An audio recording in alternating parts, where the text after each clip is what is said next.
as Gary just said, over the Gulf of Mexico, across the Yucatan Peninsula of Mexico. So if you're tuning in from Central Florida, head outside right now, look up, because this looks like our first live view from the WB-57. That's right. This is a high altitude aircraft that has thermal imaging, so we're able to get some of those views of the Dragon vehicle in the middle of its entry interface. Again, we're about 4 minutes in.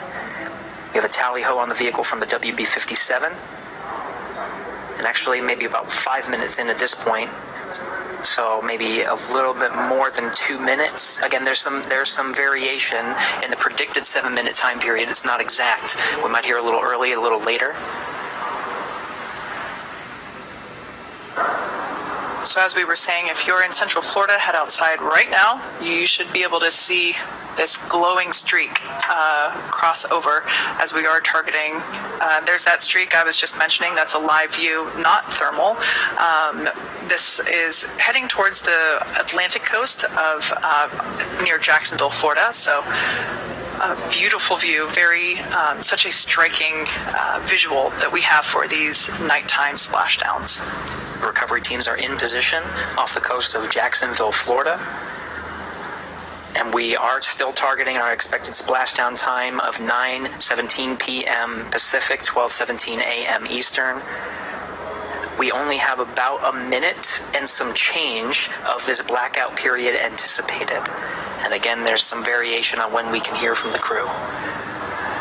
So what you're seeing on your... Dragon, SpaceX, comm check.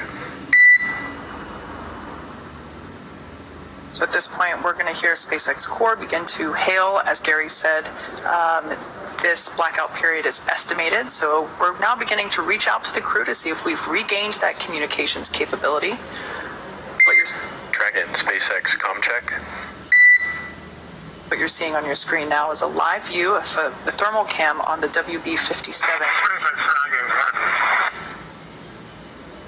And we hear Crew 6 from inside the cabin on the back end of the blackout. Copy, Dragon. We see a healthy flight computer. Expect automated chute deployment.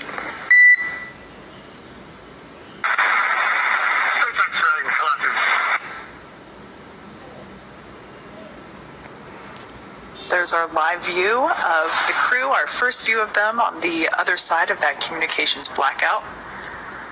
At this point in time, they are re-entering through the Earth's atmosphere over the coast of Florida, heading towards Jacksonville, Atlantic coast. Up next will be the deployment of the drogue parachutes, which should happen in about 2 minutes, just over 2 minutes.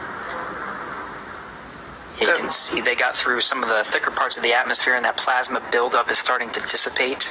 We have about, less than 2 minutes or so. Dragon, SpaceX, GPS converged. Expect nominal altitude for drogue chute deploy.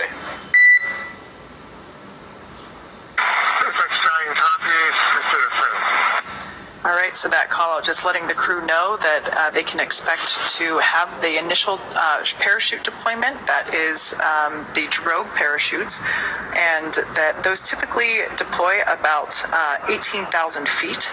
At that point in time, the capsule is going around 350 miles per hour. Some of the data and telemetry from Dragon is in meters, so if you do hear those calls from the crew and from us, some of the telemetry we're seeing is in the metric system.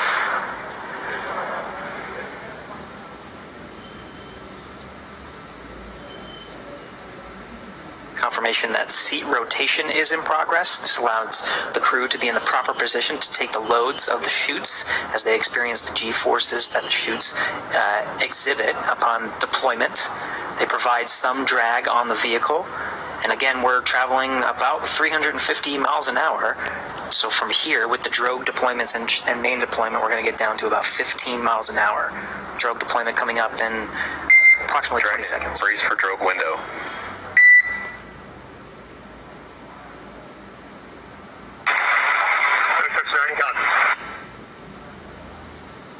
And we're roughly 30 seconds away from that drogue deployment. SpaceX core just telling the crew to prepare for the deployment of those drogue parachutes. At this point in time, they are around, or when the drogues are deployed, they're traveling around 350 miles per hour. At the time that the main parachutes are deployed, just